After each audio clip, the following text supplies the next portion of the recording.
Everybody. Hi, everybody. I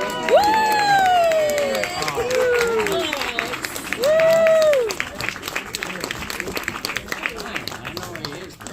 We got a lot of chairs. This is fun. I know these faces. All these around. faces. Hey. Nice. Well, hi everyone. My name is Pullman. I'm a film critic for the New York Times, and I'm so excited to be joined by the director and several cast members. Keep going all the way away, obviously. What are you doing, bro? Thank you, Roger. Here, I'll go down there. No. What you got? Check it out. That's how we work. And the fraternity! Okay, line over here. That's where we done. Should we all quickly introduce ourselves and the characters that we played? Yeah, I'm Ethan, and I wrote and directed the movie, and thank you so much for coming here, and I appreciate it. Woo!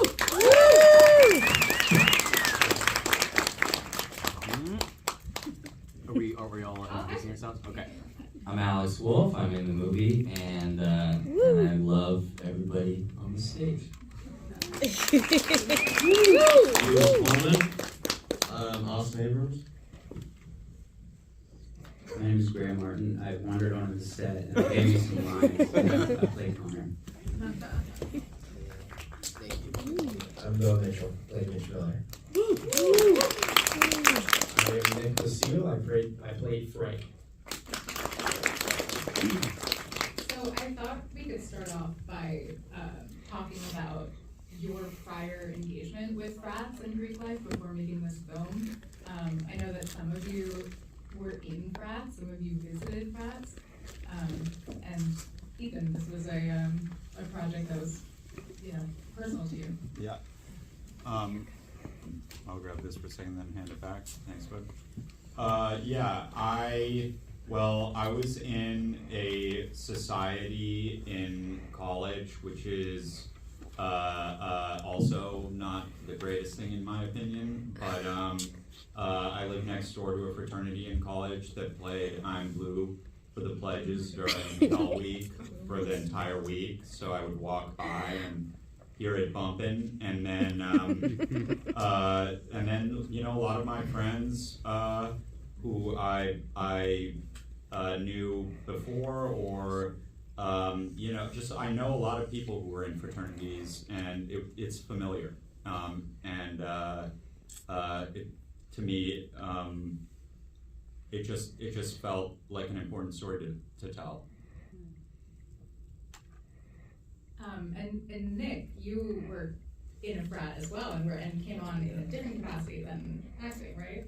Yeah, no, I was actually in a fraternity in South Carolina, and had the chance to show Alex and Ethan around and kind of contribute in that way to the film, and then act as well, which is pretty cool. But yeah. And I understand that some of the cast members also visited that fraternity, right, beforehand. Do you want to talk about that a little bit? Yeah, well, Nick did such a great job. Nick had never acted before, and I went to visit them and met Nick and Sal and the guy Mason. They're all in the movie, and I just thought they had a knowledge and a vibe that we couldn't get from casting actors. And now Nick's an amazing actor who just got signed. Just gonna say that. But yeah, I had a really. I actually haven't talked about it while Nick's been here, so I'm kind of worried now because I've been doing sort of a negative spin on it. But I think I had a really mixed time going to state the fraternity.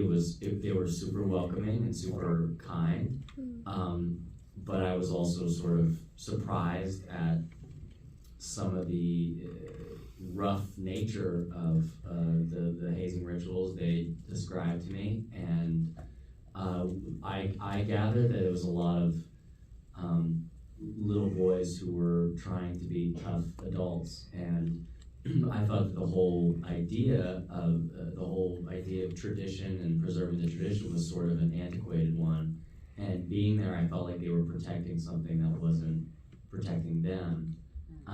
And I found that really really fascinating and really sad, and really moving. And I also realized that they're just individuals, you know, they were just kids. And I felt like, okay, well, that's where I'm going to start from. I'm going to start from a place of young guys who I felt like maybe were sort of tricked into something, sort of sold an idea of the American tradition of fraternities, and then were given something else. Yeah, so that was my experience. Yeah, I mean, everybody we met, you know, even Nick and Mason and Sal are amazing people, and I also understand why they would feel attracted to joining a fraternity, because that's where a lot of social life is on campus. And we were totally upfront with them about the movie we were making and that we were going to be critical and the messaging, and they chose to be in it.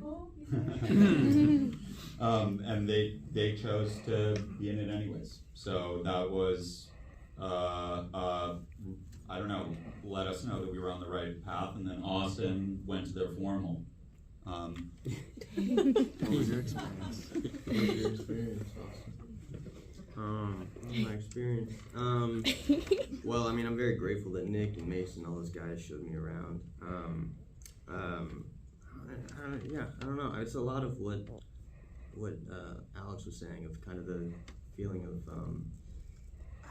being kind of tricked, because then I felt it kind of when we were doing the movie, and the character's feeling of just the anger of being treated like that, and going into it not really realizing that was what was going to happen, or at least not understanding the full scope of it.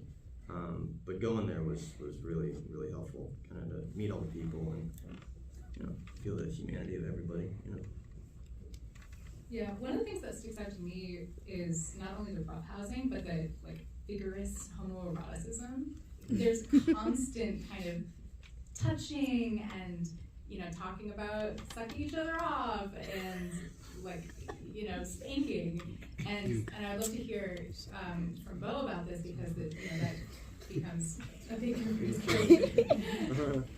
But this balance of homoeroticism and homophobia, and how that, you know, runs through the frat and eventually becomes, you know, a big part of your story, Bo. Yeah, thanks. That's a wonderful question. Appreciate you asking it. Yeah, it's a line to walk for sure. Actually, yeah, say the name of the movie in my answer, but yeah, I got this. Well, I've spent a lot of time in South Atlanta from there, which is where the movie's based, and so I get to see a lot of that my whole life. Like even, you know, like I played PU football as a kid. And, you know, at 8 years old, you're already spanking each other in the butt. And it's fine, you know, it's something that where I'm from, it's like, okay, this is a thing of encouragement.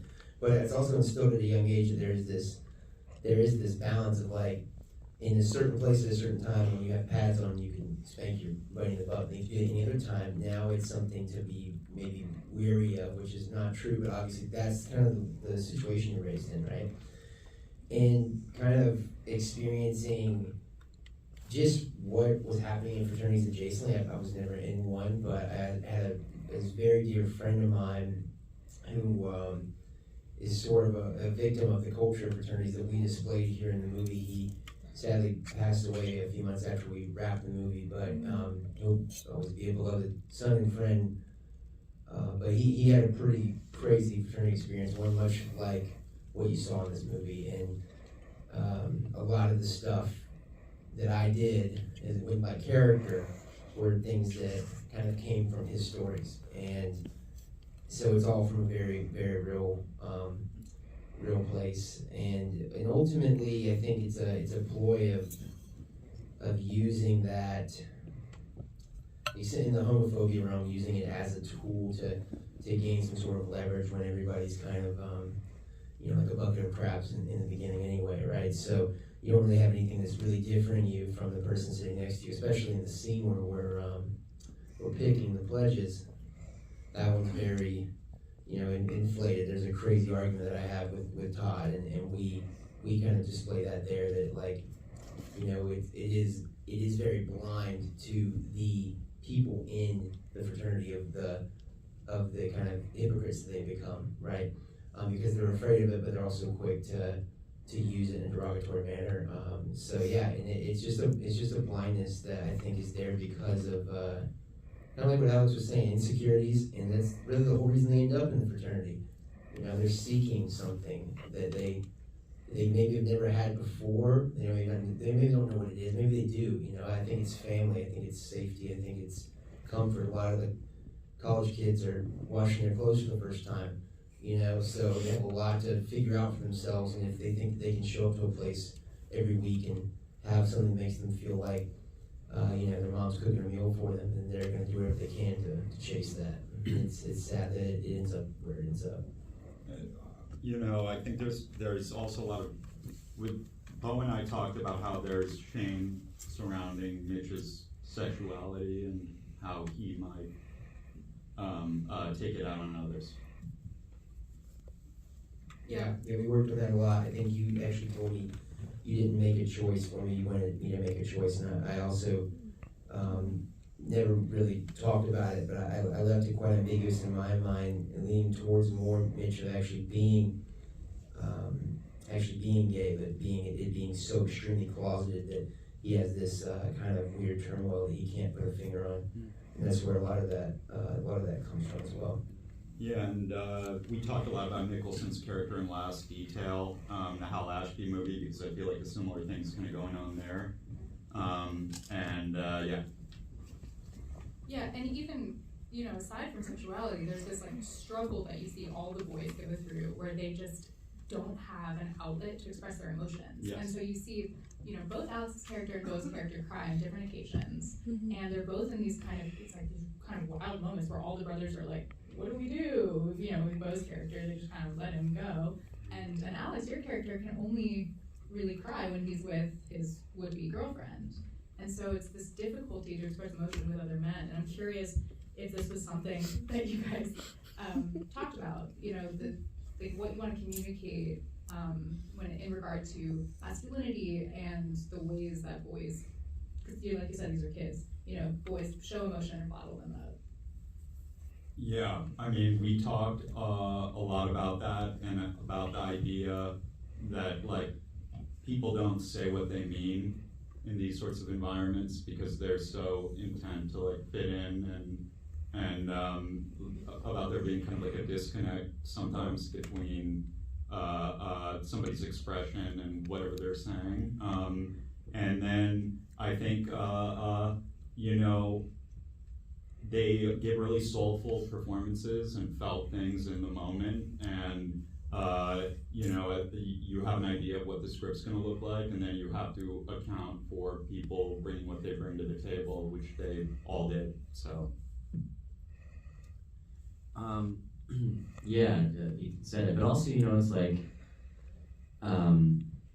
you know, it's not a science fiction to feel like you can't express emotion in front of other men. I think it's just something that you experience, or I experience, and I think that you don't have to necessarily craft that as an actor or director, or at least I didn't feel that. I felt it kind of in my gut, and I think the whole movie, we got such great actors, and you feel it in Austin and Bo and Lewis and everybody's performances, that we have our own baggage of our own struggle with masculinity and our own struggle with fitting in and trying to figure out our identity and what identity makes other people like us and what identity is sort of off-putting or what identity makes us feel powerful. And so I did feel like the movie, part of the reason it brought us together was actually the opposite of what happens in a fraternity, where I feel like there's something about masculinity where it's how much pain you can endure, but I actually felt like we were really super raw making the movie, which, you know, I guess you always are, but I did feel like this was a lot of people going out on a limb and expressing things that were really uncomfortable. I think it's really uncomfortable as a guy to be in these situations and also have the knowledge of the kind of movie we're trying to make. And I felt very lifted up by the other actors for me to just kind of go to that place that I think is really not comfortable for me, at least. In your character, I mean, you have a great rapport, both Bo's character and Lewis's character are very different. How much rehearsal time did you get? What kind of work did you guys do to build these relationships? And was there space for improvisation when you were performing? Here you go, buddy. Or no, you can do it without. You're gonna need that. No, You're gonna want that. we had no rehearsal time at all. Our one read through as the cast was on Zoom because it was Omicron when we shot it, and we couldn't be in the same room. I did allow for improvisation, which sometimes infuriated our producers, but I think we couldn't have gotten what we got. I loved it. We couldn't have gotten the performances we got without it. And so I think in this particular, sometimes that it would end up being more similar to the script than whatever we did, but I just wanted them to feel free. And I want to mention that we will have time for audience questions, so keep them percolating. I'm just going to ask one more. So you said there wasn't time. About their relationships prior? Yes. One amazing thing was Lewis, Pullman suggested Bo Mitchell be in the movie, and that's how we initially found out about Bo. Lewis also got Graham in the movie, who is incredible and seriously very good. Austin, Alex got Austin Abrams in the movie, so it's all leading in it, and so they all have kind of relationships. And then one amazing thing is while we shot it, Bo and Austin didn't talk the entire time because they wanted to do that. What's your relationship now? Are you going to beat each other up, or? They don't want to hear you. Go ahead, brother. They're clearly still reluctant. Whoa. Yeah. No, you guys love each other, don't you? Yes. Yeah, I've been having a great time with both of them. I like just running this way to get it all out. No, I love the guy, man. I mean, he's very, very sweet. And I remember afterwards, it kind of took a second to start connecting after. I remember we talked in the airport. What happened in the airport? Yeah, I want the airport story. I mean, we just kind of sat down. I think we had a meal or coffee or something, and finally, really, it was really strange. Really kind of talk to each other, and after that whole experience. So no hard feelings about what happened on the line? No. It was great. It was amazing. It was. It's like to do something like that with someone else is very vulnerable, So it kind of creates actually an interesting, deep connection that maybe we wouldn't have in a sense if we didn't do it. You know what I mean? Yeah, it's like I don't have to talk to you now. Yeah.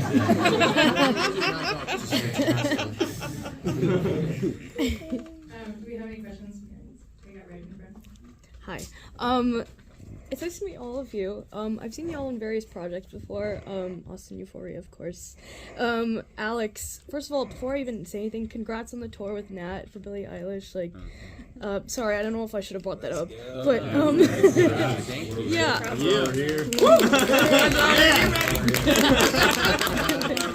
Yeah, no, I've been following your music and acting journey since I was a little kid. So just to see y'all grow up, it's really cool. You're welcome. So, to the meat and potatoes of the question. So, either Ethan or Alex could answer this. Anyone could answer it. I guess. Sorry, I'm really nervous. You're doing great. Thank you. So the process for the film and everything. I guess. My question is, you mentioned earlier that there was some messaging in the film that you wanted us to understand. I don't know what that message particularly is. If there's a specific lesson or angle you wanted us to understand, and because I don't usually see films like these, but I really like up and coming coming of age and indie genres are my favorite, so I want to know if that's something that could also bring people like this to more films like these in the future. Did you have an? Oh, sorry. Oh, I was just gonna say, never ended the question. It was about messaging. Absolutely. Sure. I'd love to hear your. Did you have a takeaway from it, or what was your initial takeaway at the end? Not to put you on the spot, but I was curious. You know, I was curious because I think a lot of people take it differently. I've noticed, Sure. especially in different age brackets, people feel really differently about these kids. So I'm curious what was like your guttural first feeling? Sure. So thank you for asking. So I'm 25, so I've been out of college for a little bit. So I've had friends who have been in fraternities, and to be invited to parties and to witness some of this a little bit firsthand.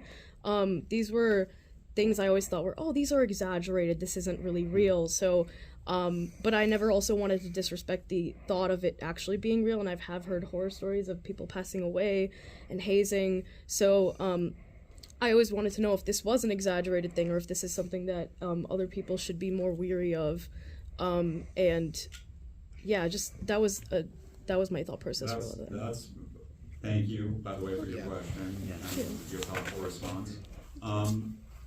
Yeah, I mean, one thing to start off, there has been a hazing death pretty much every year since the 60s. Mm-hmm. Timothy Piazza, who's on screen at the end of the movie, on television is an actual person who passed away tragically at Penn State. I see. And we showed his parents the movie, and they agreed with the messaging and allowed us to use it in the film. And I guess we made this movie to just remind people that they have agency. You know, like that's a really big thing. And like, it's like, we wanted, you know, you see fraternities depicted in movies like Animal House in a very specific way, and we wanted to show the other side. I see. Okay, thank I just you. want to say as well, what I think is so great about Ethan is, you know, I think this movie asks a lot of questions, and I think that's a lot of times can be the most important thing, because then as an audience member, you have an experience, you know, and you have to kind of come up with the answers. I don't know, that's what I love about Ethan in this movie and the filmmaking of this. You know, it's not, just kind of presents it, you know, and then as an audience member, you have to kind of come away and look at it. And I love like hearing everyone's different take on it afterwards, you know, and why this person do this or that, you know. But yeah, I just think that kind of making things like that, it lasts a long time, and the audience member can really have an experience instead of being told what to feel, you know. Yeah. Yeah, I see one in the back. Yeah. So I was actually in a fraternity, and the year before I graduated, another fraternity had a hazing-related death to a pledge, and the accuracy that you guys like brought to the whole situation of like even everyone in other fraternities, like the glass kind of breaks, and like the whole facility really just like fades away, and even with like the candlelit vigil afterwards, and the people that are up there like kind of memorializing the person, even though they all had a hand in really Totally. That's one of my favorite. Lewis is amazing in that scene. Exactly. And being there and watching that, like the person speaking about it did directly end his life. So when your character walked away, I absolutely loved it. I absolutely loved it. So many little accuracies like with that character. And the character of Todd, the president, who's like Teary-eyed and he's like well-intentioned, and he didn't necessarily do anything bad in the movie, but they all ate into like this terrible machine of evil. And coming out of it, like now being like 2-3 years removed from it, this is like a horror movie.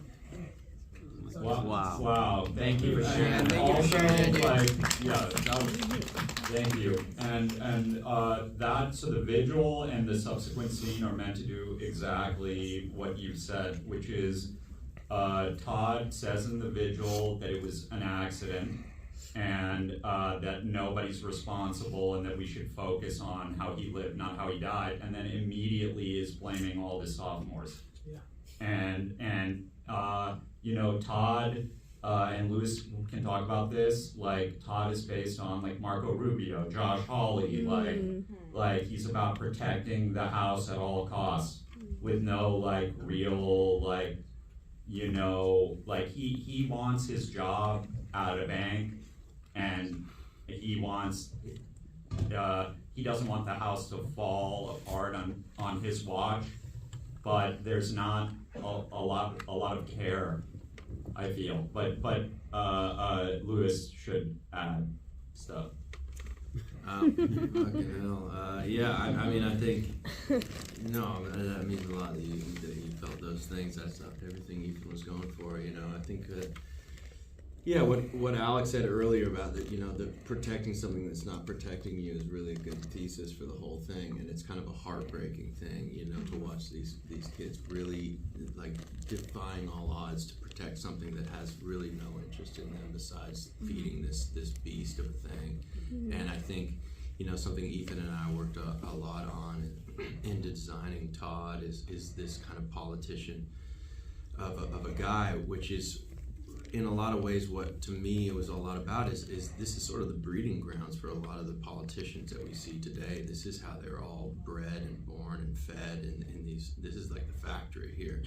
And so to try and tell that in a realistic and kind of like very grounded way was, you know, Ethan's been working, I went to elementary school with Ethan. And he's been working on this thing for over 10 years. And it was a mission that he had, that he, you know, most people, there's so many no's you get along this whole course of making a movie. And then everyone gives up 2 years, 3 years, 4 years in. He went 5 years, 6 years, 7 years, 8 years, 10 years, and on. And so like that kind of perseverance is why indie filmmaking is alive today. Like Ethan is literally, to me, I also want to say, I mean, all of them are incredible and gave their hearts to this. And like one thing I remember is, so the vigil scene is something that we came up with on the day. Like his speech I wrote the day of, and he came up.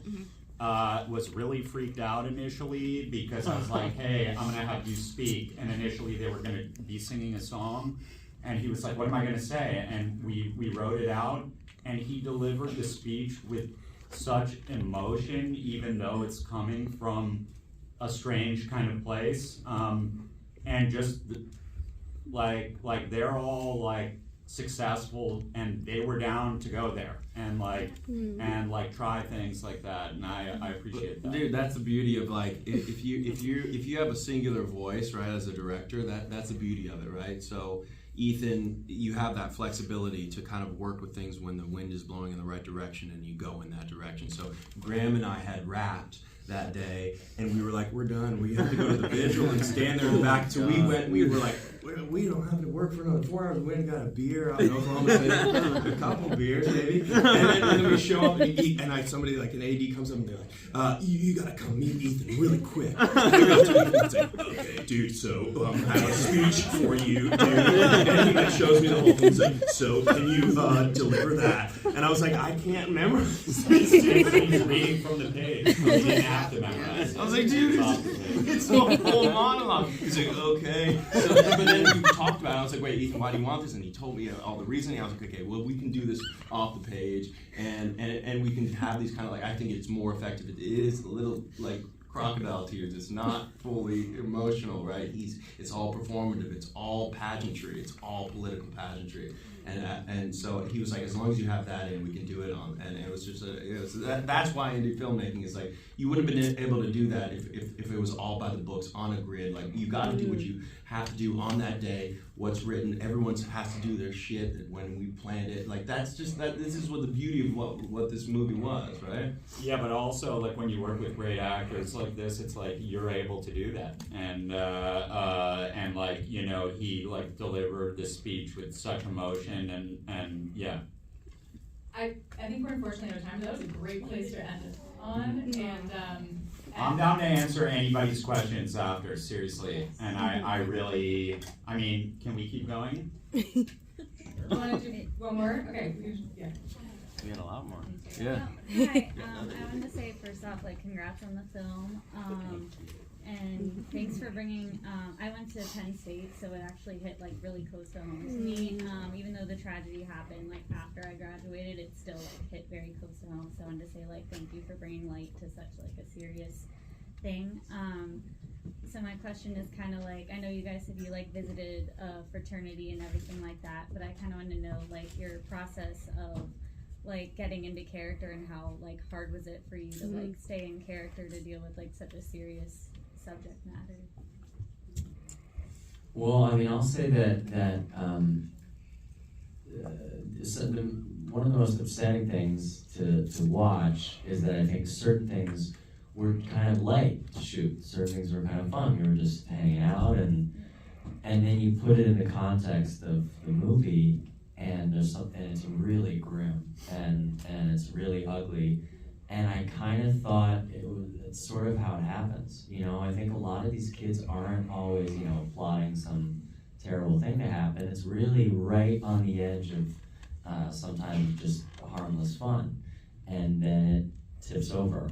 And I think that's one of the scary things about these fraternities is basically just that these kids are just not watched over, and they just have too much power within the school and within the country. It's so I think a lot of times we were just feeling like, well, we're just having fun. This is loose, and yeah, we're improvising. And then you watch in the context of the movie, that is ugly to watch. That is really, and that's all Ethan. He would say, can you talk about this? And you know, sometimes it would be really awful, and we'd say, oh, he's like, but make it fun. Make it, you know, can you talk about this horrible thing, but can you make it fun? And so then we'd do it. We'd just be improvising, talking about something that normally would make your stomach churn. But what about one amazing thing about Alex is like his attention to detail. And so he had some conversations with people at University of South Carolina, and they told him that they like to put on a bunch of layers so they could look buff. And so like the whole movie he was wearing like 10 layers. And it made sense with the character, and like also just like, I don't know, it felt real and put him in the headspace where he felt like he could give an authentic performance, and I absolutely love his performance. So thanks. There was another thing that happened on the last day of filming. There was a storm that hit, and we had to do everything in really like a couple hours because the storm was gonna hit, and we had to put our heads together because we couldn't shoot the scene that was written. It was impossible. So one thing we did is we went and watched some interviews of these kids, and I couldn't believe it that one of the kids who was responsible, I forget who was the Tucker Hicks, I think, at Clemson. Yeah, and he said, you know, he's a big boy. He made his own decisions, and it kind of slipped out. It was almost like a what do they call it, a leakage or something. It was like it came out of him. What? Yeah, like something. Like he didn't mean to say it. And I said, let's put that in the script because I bet there's this animalistic, primal, selfish nature that has been so welcome in this environment so it was kind of cool that we all sort of sat down and just wrote these real things that people had said, and it's one of my favorite scenes in the movies. It's just a collection of real things that people said to each other. And he's talking about this scene after Debbie's dies because we had to shoot both the death scene and the scene after in a couple hours to avoid the snowstorm. It's one take. That whole last scene where we're all there's all one we take. didn't cut. We just kept the camera moving. And yeah, there was one other. You just reminded me of. We just got the wrap it up. We did. over there, so. Okay, well, wrap it up. Sorry for but kept you guys too long. seriously, thank you for coming. And if you like the movie and want to tell your friends about it, we really appreciate it. Even if you don't like the movie, please go tell your friends.